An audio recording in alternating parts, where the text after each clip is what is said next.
ওকে, আশা করি আমাদের ভিডিও শুরু হয়ে গেছে। আচ্ছা দেখো, আমরা হচ্ছে এখন সোডিয়াম প্যালেটটা খুললাম, মানে বক্সটা খুললাম, প্যাকেটটা বা কৌটাটা। এই যে দেখো ভিতরের দিকে দেখতে পাচ্ছ যে হচ্ছে মনে হয় লিকুইড লিকুইড হয়ে গেছে। হ্যাঁ, আর এই যে সিল্কি যে আবরণটা দেখা যাচ্ছে, মেইনলি সিল্কিনেসটা আসছে মূলত হচ্ছে প্যারাফিনের জন্য। প্যারাফিনের কালারটা এখানে সিল্কি অ্যাপিয়ারেন্স দিচ্ছে। তো আমাদের লাগবে হচ্ছে কি তোমার কত 4.065, অর্থাৎ আমাদের 100 ml আমরা যদি সোডিয়াম মিথক্সাইড প্রিপেয়ার করতে যাই,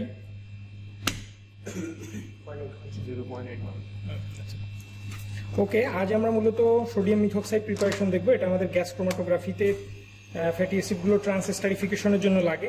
তো সেজন্য আমাদের কাছে রয়েছে সোডিয়ামের প্যালেট, অর্থাৎ সোডিয়াম মেটাল রয়েছে ডিরেক্ট। আর এই মেটালটা মূলত প্যারাফিন দ্বারা কোটেড রয়েছে। যেহেতু সোডিয়াম অনেক বেশি রিঅ্যাক্টিভ আর প্যারাফিন হচ্ছে কম রিঅ্যাক্টিভ, তাই প্যারাফিন দ্বারা কোটেড করে রাখা হয়েছে যাতে সোডিয়ামের রিঅ্যাক্টিভিটি এই কি বলে এই কৌটাতে বা ওই বক্সে থাকা অবস্থায় রিঅ্যাক্টিভিটি কম থাকে। তো এই জন্য আমরা আমাদের যে ক্যালকুলেশনটা রয়েছে সেটা হচ্ছে যে 100 ml সোডিয়াম মিথক্সাইডের সলিউশন যদি আমরা তৈরি করতে যাই, তাহলে আমাদের সোডিয়াম প্লেট লাগে হচ্ছে 0.813। তো আমরা আজকে তৈরি করবো 500, তাহলে ক্যালকুলেশনটা দাঁড়াচ্ছে এমন যে 0.813 মাল্টিপ্লাইড বাই 5 করলে আসে 4 পয়েন্ট সামথিং, একটা 4.065। তো আমরা সেটা আমাদের যে কি বলে ওয়েট মেজারিং মেশিন রয়েছে সেখানে পরবর্তীতে আমরা ওয়েট করব। বাট আপাতত আমরা আমাদের যে সোডিয়াম প্লেট রয়েছে সেই সোডিয়াম প্লেটের প্যারাফিনগুলোকে মানে এখান থেকে রিমুভ করে দেব। তো সেজন্য আমি কিছুটা সোডিয়াম প্লেট বের করছি। ওকে,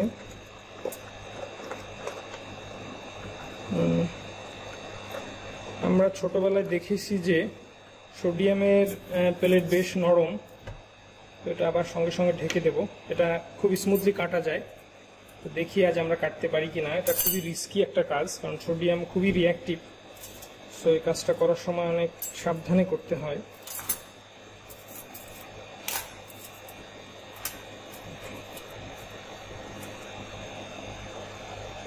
আমি সাইড থেকে কেটে নিচ্ছি। আমি সোডিয়ামের প্লেটটাকে ইয়েতে প্লেসমেন্ট করিয়েছি আমাদের হচ্ছে অ্যালুমিনিয়াম ফয়েলে। দেখতে হবে আমি কোন সাইডটা কেটেছি, এটা মনে রাখতে হবে, কারণ এটা আসলে বোঝা যায় না ভালো। ওকে, গুড। অবশ্যই গ্লাভস পরে নিতে হবে, কারণ এটা যদি হাতে ভরে যায় তাহলে আমি পানি দিয়ে যখন ধুইতে যাব তখন আমার হাতে আগুন ধরে যাবে এবং এটা খুব পেইনফুল হয়। আমার হাতে ইনিশিয়াল স্টেজে এমন হয়েছিল।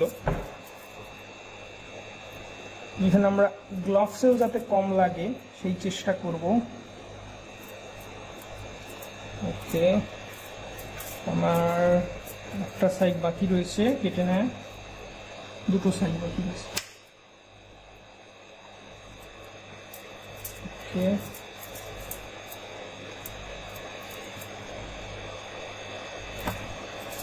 ওকে, কেটে নেওয়া শেষ।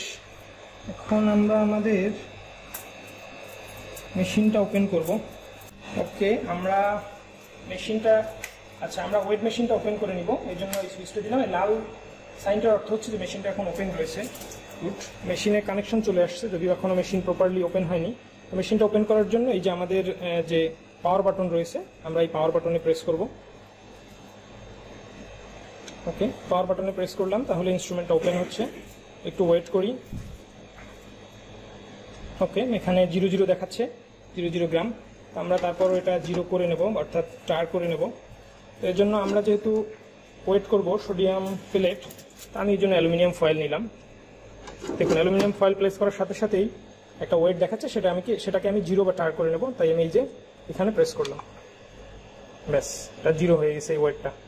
এখানে আমি আমার সোডিয়াম প্লেটটাকে প্লেস করে দেখি কি অবস্থা।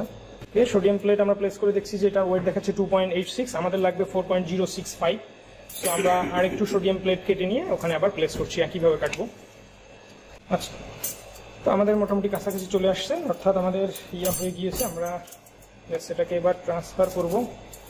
ওকে, এরপর আমাদের কাজ হচ্ছে যে আমরা এগুলোকে একটু কেটে নেব মোর প্রিসিশনের জন্য, কারণ কেটে নিলে রিয়াকশনটা দ্রুত হবে, অর্থাৎ দ্রুত সে সোডিয়াম মিথক্সাইডের সঙ্গে মিথানলের সঙ্গে রিয়াক্ট করে সোডিয়াম মিথক্সাইড তৈরি করবে। আমরা যত ছোট করতে পারি সারফেস এরিয়া তত বাড়বে এবং তত দ্রুত রিয়াকশন করবে।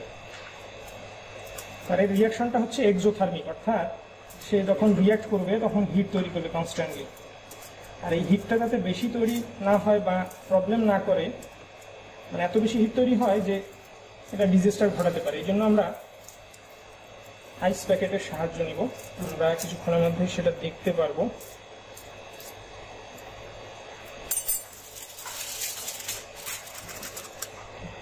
এখন মিথানল ঢেলে নিচ্ছি, যেহেতু আমরা 500 তৈরি করবো, 500 দিব না, একটু কম দিলাম।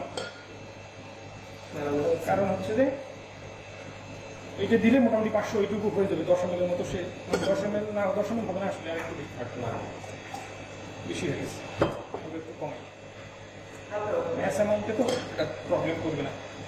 ওখান থেকে তো 5 ml হয়ে গেছে। ওকে, আমরা এখানে হচ্ছে 500 ml এর কাছাকাছি, অর্থাৎ প্রায় 495 ml এর মতো মিথানল এখানে মেজার করে নিয়েছি। তারপর এটা আমরা আমাদের সেই জারে দিয়ে দেবো, তারপর জারে অ্যাড করে আমরা পরবর্তী প্রসেস দেখাচ্ছি। ওকে, আমরা এই জারে আমাদের প্রায় 495 ml এর মতো মিথানল অ্যাড করে নিয়েছি। মিথানল অ্যাড করার শেষে আমরা এটা এই আমাদের যে আইস প্যাকেট রাখা রয়েছে দুই পাশে দুইটা, এই দুটোর মাঝখানে এই ওয়াটারে রেখে দিলাম। এরপর এখানে আমরা আমাদের যে প্লেট রয়েছে সোডিয়ামে সেটা অ্যাড করব। বাট আমরা এখানে প্লেট অ্যাড না করে এটাকে নিচে নামায় ওখানে প্লেট অ্যাড করে তারপর ইনস্ট্যান্ট এটাকে প্লেস করতে চাচ্ছি, কারণ এটা যেহেতু পানি, এটার মধ্যে যদি সোডিয়ামের একটা প্লেট পড়ে যায় তাহলে কিন্তু বিস্ফোরণ ঘটতে পারে। ওকে, আমরা এখন এখানে একটু সোডিয়ামের একটা প্লেট অ্যাড করে দেখি কি অবস্থা দাঁড়ায়। এই যে অ্যাড করার সঙ্গে সঙ্গে আমরা কিন্তু নিচে দেখতে পাচ্ছি যে এখানে এই যে বুদবুদ উঠছে, হ্যাঁ, অর্থাৎ রিয়াকশন শুরু হয়ে গিয়েছে। আমি যতটুকু পারি অ্যাড করে নেই, এটা বেশ জেনারেট করে।